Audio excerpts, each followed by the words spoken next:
So in today's episode, I'm going to talk to you and show you how to add colour contrast to your portrait images with one very easy and simple step right in Affinity Photo using just a black and white adjustment layer. So that you can take an image that looks like this and turn it into an image that looks like this, adding some really nice natural contrast.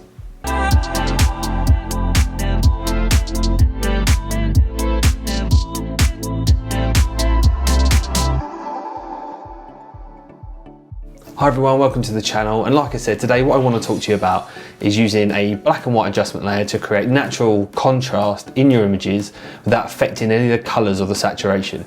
Now this is a technique that is included in my workflow for all my portrait photographs, and so I suppose the best place to start is to explain why we want to add natural contrast without just adding a brightness and contrast layer and playing with the sliders. So let's jump into Affinity Photo and I'll show you what I mean.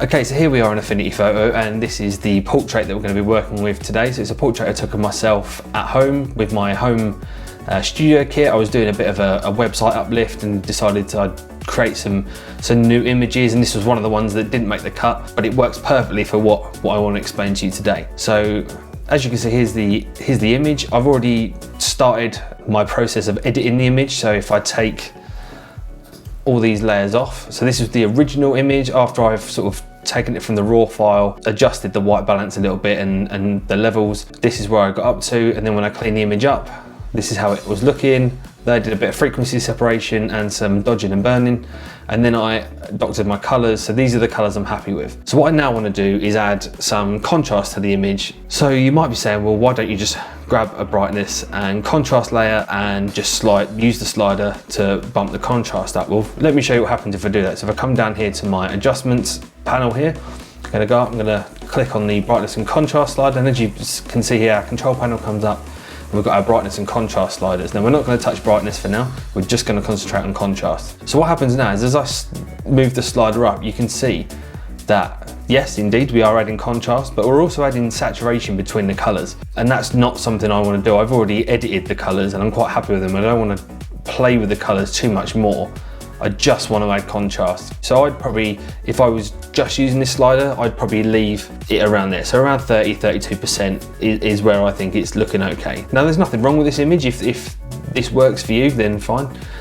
But for the purposes of what we're going to talk about today, this is not how I want this image to look. So what we're going to do, we're going to cancel that, and we're going to leave this contrast layer on as a reference. I'm just going to untick it, so the effect is hidden, we can't see it. And so you might then be thinking, so why don't you just add a curves layer and add contrast that way? Well, let's have a look at what happens when we use a curves layer.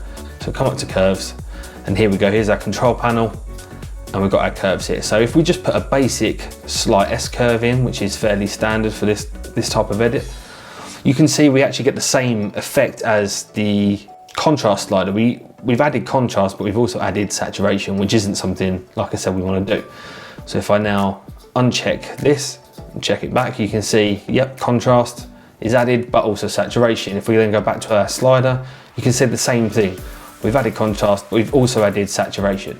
So how do we add natural contrast to the image without affecting the saturation or the hue levels or affecting the colours in any way, shape or form? Well, that's where our black and white adjustment layer is going to come in. So let's jump back in and I'll show you exactly what I mean. So we're going to come down to our adjustments panel and we're going to drop a black and white adjustment layer onto the image. Now remember, we've got the other two checked off, so we're now affecting the image as if those two layers weren't there. And as you can see, when you bring up your black and white adjustment layer, you can affect each colour individually. So you've got your reds, yellows, greens, cyans, blues and your magentas. And what this means is we can control the contrast of each individual colour on its own. And so by using this method of adding contrast, what it means is we can affect the contrast within each colour channel. So I can affect the contrast just within red. If I take the slider and I pull the slider down, you can see the red parts of the image are getting darker, and when I bring them up, they're getting brighter. Now how we're going to use this technique is we're going to create contrast between the colours using the black and white layer. So with reds, I would tend to normally pull them down until I start seeing a nice amount of contrast in that image that I like. So about there is where I would go. Now, just to go back, you can see all the colours are sat on 100%. So 100% is where they sit at the start, the normal profile. If you pull them away down from 100%, you're darkening the colours. If you push them up from 100%, you're adding lightness to the colours. And the idea is that you create a series of contrasts within the black and white image, and then we're going to turn that back to color, and that's going to create our natural contrast. So we've done the reds, we pulled the reds down, so let's see what happens when we pull the yellows down. So we pull the yellows down, you can see it mainly affecting the jacket. So if we push it up, you can see we're getting brighter, but if you get too bright, like sort of we're hitting here, you can see we're starting to lose a bit of detail out of the jacket there, and we don't want that. So probably better to pull the yellows down ever so slightly, so about there. Greens, now you can see the greens are actually affecting mainly the pinstripes on the shirt here. That's what the greens are affecting. So in this case, I would probably pump the greens up a little bit just to make those pinstripes a little bit more prominent. Okay, we've got our cyans. Now cyan, you can see, is mainly affecting the shirt here. Okay, now if I take it back to 100, okay, we're very close to blowing out here in the black and white image. If I push this much higher, there you go, we're already blowing out at 130% there. And if I take it all the way up, we've lost all the detail in the shirt, and that's obviously not what we want. We want to create contrast, we don't want to lose detail. So taking it to 100, if I bring it down, you can see as I get to sort of around 0%, you can see the detail starting to come back. So it's a slightly checkered shirt. You can see the little checks in the shirt there. So I would take the cyan down quite significantly there. Blue channel then, and the blue is going to affect the background as well, because it was a black backdrop I used to take this photograph with, and therefore the backdrop is being affected most by the blue channel. So we do have to be aware of that. Now you can see on the shirt, what the blues are doing here is adding the shadows to the shirt, which actually gives the shirt a bit of shape against the cyan. So I would probably pull those down similar to the cyan. And you can see right here in the shirt, this is where it's affecting in the shadows where my jacket is. That's where it's affecting it. So if I bring it back up, you can see, there you go, just add in the shadows. I'm not too bothered about the background. It's like I said, it's a black background anyway. So if it gets a bit darker, it gets a bit darker. That's not something I'm worried about with this image. And then the magentas, we can play with those. And you can see, although they're not affecting much, they're mainly affecting the shadows and the side of my beard down this side of my face. So I will, as they're in shadow, it looks nicer if we pull those down, probably about there. And so you can see what I've done now is moved each individual color and each individual slider and created contrast in the black and white image. So what I'm now going to do is change the blend mode to soft light, and we're going to introduce the color back in. So we'll come down here to blend mode, and we're going to go all the way down to soft light. Now I know what you're thinking, you're looking at that now and you're thinking, Luke, that is dark, it's very dark, it's overbearing, the effect is overbearing, but don't worry, we're not done yet. What we can now do is play with our opacity slider, and we can bring that down all the way to 0 and then build the effect back in until we're happy with the level it's at. So if we come over here to our opacity level, we're going to come all the way down, and then we're going to slowly increase it until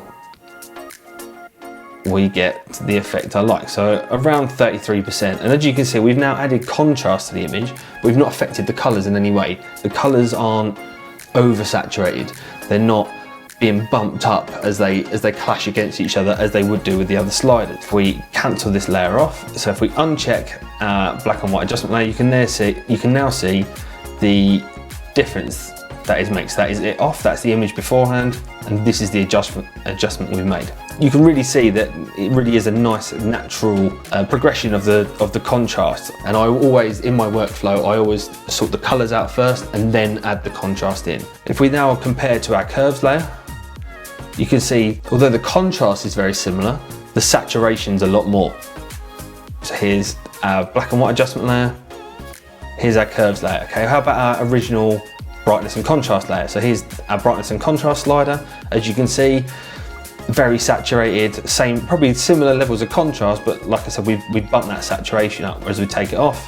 There you go, that's looking a lot nicer. Now obviously if you wanted to bump the saturation, and there's nothing wrong with using the other two methods, this is just how I do it in my workflow, and this is how I wanted this image to look. So if you want to add your contrast without affecting the saturation, this is the method or the way to do it. Okay, if we jump into another document I've made, what I've done is I've exported all 4 of the images so you can see a side-by-side comparison. So as you can see, top left we've got our original, then to the right of that we've got just our brightness and contrast adjustment that we made. Then we've got our curves adjustment, and then we've got our black and white adjustment layer. And as you can see from the original, if we go to our brightness and contrast, Like I've said before, we've added contrast, but we've also added a lot of saturation. And you can especially see that in my skin tones, in the texture of the wood, especially on the left-hand side of that scene. You can see that it's really pumped some saturation in there. If we come down to the curves adjustment, you can see there's a little bit less saturation. We've added a little bit more control maybe, but we've still added saturation to the jacket, especially my skin tones are a lot more saturated, and my shirt is a lot bluer. Whereas if we come to the black and white adjustment layer, what you can see there is we've added some contrast, but we haven't added that saturation, and that's the method I like to use to have full control over how I add contrast to my portraits. I don't want a global slider deciding how much saturation I have in those colors, which is why I like this method. Okay, and if we head back here now to our portrait image, from here then I would go on and continue the rest of my edit, and I will save that for another video. I just wanted to stop at this point during this edit and show you how I use the black and white layer to create that contrast. So I really hope you found this video helpful. I hope it's something that you found interesting, and maybe it's something you could implement in your own workflow. Like I said, I've used this method for years now and I absolutely love the results it gives me. Now in this example, I've obviously used it on a portrait image, but this method will work for all kinds of photography, so landscape photography, wildlife, sports, no matter what it is. I'd love to hear about your experiences. How do you add contrast to your images? Have you found this video helpful? Is this something you're thinking could be implemented into your workflow? I'd be really interested to hear from you. If you've liked this video, then please give it a thumbs up, leave me a comment and let me know what you thought, and I'll see you next time. Take care.